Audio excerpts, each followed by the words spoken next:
ហេតុអ្វីកាណាដាចង់បង្កើតអាវុធនុយក្លេអ៊ែរពិភពលោកកំពុងតែក្លាយជាកន្លែងដ៏គ្រោះថ្នាក់ហើយនោះមានន័យថាកាណាដាមិនគួរច្រានចោលនៅលទ្ធភាពដែលរដ្ឋាភិបាលក្រុងអូតាវ៉ាអាចនឹងត្រូវការទិញអាវុធនុយក្លេអ៊ែរនាពេលខាងមុខនេះបើតាមសេចក្តីថ្លែងការណ៍របស់អតីតនាយសេនាធិការនៃក្រសួងការពារជាតិកាណាដាសារព័ត៌មាន The Daily Digest បានផ្សាយថាប្រធានាធិបតីសហរដ្ឋអាមេរិកលោក Donald Trump កំពុងតែធ្វើឲ្យសន្តិសុខលោកខាងលិចក្រឡាប់ចាក់ចាប់តាំងពីឆ្នាំដំបូងនៃអាណត្តិទី2របស់គាត់ការគម្រាមកំហែងឥតឈប់ឈរចំពោះការដាក់ប្រទេសកាណាដានិងមហាកោះ Greenland របស់ដាណាម៉ាកជាទឹកដីរបស់ខ្លួនបាននាំឲ្យមានការរង្គោះរង្គើដល់សម្ព័ន្ធមិត្តចាស់របស់ក្រុង Washington ហើយបានធ្វើឲ្យមានការព្រួយបារម្ភដល់សម្ព័ន្ធមិត្តជាច្រើនទៀតរបស់សហរដ្ឋអាមេរិកកាណាដាបានទទួលស្គាល់ចំពោះការគម្រាមកំហែងដល់សេដ្ឋកិច្ចរបស់ខ្លួនដែលបានបង្កឡើងដោយសហរដ្ឋអាមេរិកបន្ទាប់ពីលោកប្រធានាធិបតី Donald Trump ដាក់ពន្ធលើប្រទេសនេះទោះជាយ៉ាងណាក៏ដោយក្តីបារម្ភក្នុងចំណោមក្រុមអិសរាជជននយោបាយក៏បានចោទជាសំណួរអំពីតម្រូវការរបស់កាណាដានៅក្នុងការទទួលបានអាវុធនុយក្លេអ៊ែរចម្ងល់លើអាវុធនុយក្លេអ៊ែរក្លាយជាសំណួរមួយដែលបានលើកឡើងកាលពីដើមឆ្នាំ2025បន្ទាប់ពីអតីតនាយករដ្ឋមន្ត្រីកាណាដាលោក Justin Trudeau បានលាលែងពីតំណែងដើម្បីបើកផ្លូវសម្រាប់អ្នកដឹកនាំថ្មីនៅពេលនោះការតស៊ូដ៏លំបាកមួយនៅក្នុងចំណោមមេដឹកនាំគណៈបកសេរីនិយមដែលរំពឹងទុកបាននាំឲ្យមានការព្រួយបារម្ភអំពីអាវុធនុយក្លេអ៊ែរក្រុមអ្នកជំនាញកាណាដាបានលើកឡើងថាលោកប្រធានាធិបតី Donald Trump កំពុងតែគម្រាមកំហែងយ៉ាងច្បាស់មកលើអធិបតេយ្យភាពរបស់កាណាដាហើយថាគាត់ចង់ច្បាមយកប្រទេសកាណាដាដាក់ជារដ្ឋទី51របស់សហរដ្ឋអាមេរិកនេះបើតាមការដកស្រង់ពីការផ្សាយរបស់កាសែតអង់គ្លេស The Telegraph ដំណោះស្រាយរបស់អ្នកជំនាញគឺកិច្ចការពារធានាតាមរយៈសម្ព័ន្ធមិត្តដ៏ជិតស្និទ្ធរបស់កាណាដានៅអឺរ៉ុបក្រុមអ្នកជំនាញកាណាដាបានបញ្ជាក់ថាយើងនឹងធ្វើការជាបន្ទាន់ជាមួយដៃគូទាំងនោះដើម្បីបង្កើតទំនាក់ទំនងសន្តិសុខកាន់តែជិតស្និទ្ធនៅក្នុងពេលវេលាសហរដ្ឋអាមេរិកគំរាមកំហែងរីឯទំនុកចិត្តដែលថាកាណាដានឹងត្រូវការការពារនុយក្លេអ៊ែរពីសហរដ្ឋអាមេរិកគឺជាការគណនានយោបាយមួយនៅឆ្ងាយពេកនាពេលនេះ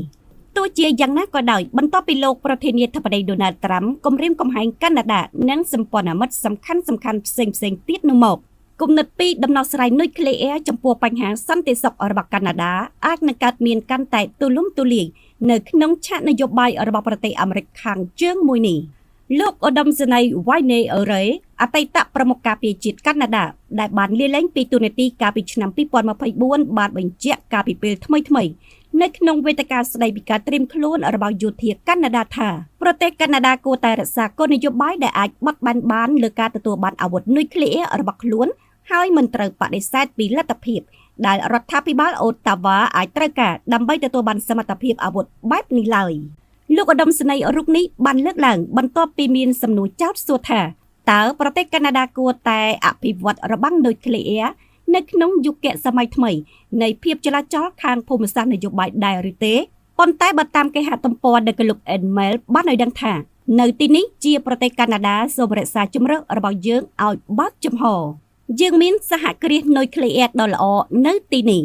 លោកឧត្តមសេនីយ៍ចូលនិវត្តន៍រូបនេះបានសង្កត់ធ្ងន់ថាប្រសិនបើលក្ខខណ្ឌប្រែប្រួលយើងមានហេដ្ឋារចនាសម្ព័ន្ធស៊ីវិល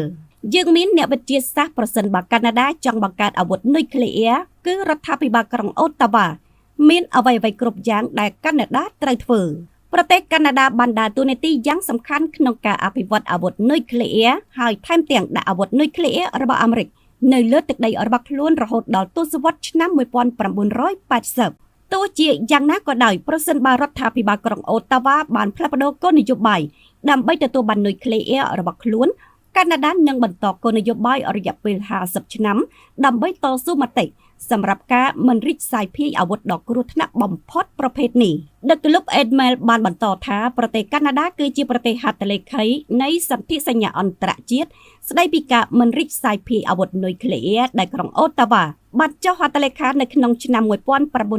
1968និងបានផ្ដល់សច្ចាប័ននៅក្នុងឆ្នាំ1969ដូច្នេះការផ្លាស់ប្ដូរដើម្បីទទួលបានអាវុធនុយក្លេអ៊ែរនិងបង្ហាញពីការប្រែប្រួលគោលនយោបាយដ៏សំខាន់នៅក្នុងប្រទេសអាមេរិកខាងជើងមួយនេះ មួយវិញទៀតប្រសិនបើកាណាដាទទួលយកអាវុធនុយក្លេអ៊ែរក្រុងអូតាវ៉ានឹងមានកាតព្វកិច្ចដកខ្លួនចេញពីកតិកាសញ្ញានេះដែលនៅក្រោមមាត្រាទី2ដោយបដិញ្ញាថាកាណាដានិងរដ្ឋដែលមិនមែនជាអាវុធនុយក្លេអ៊ែរផ្សេងទៀតមិនទទួលបានឬអនុវត្តការគ្រប់គ្រងលើអាវុធនុយក្លេអ៊ែរឬឧបករណ៍បំផ្ទុះនុយក្លេអ៊ែរដទៃទៀត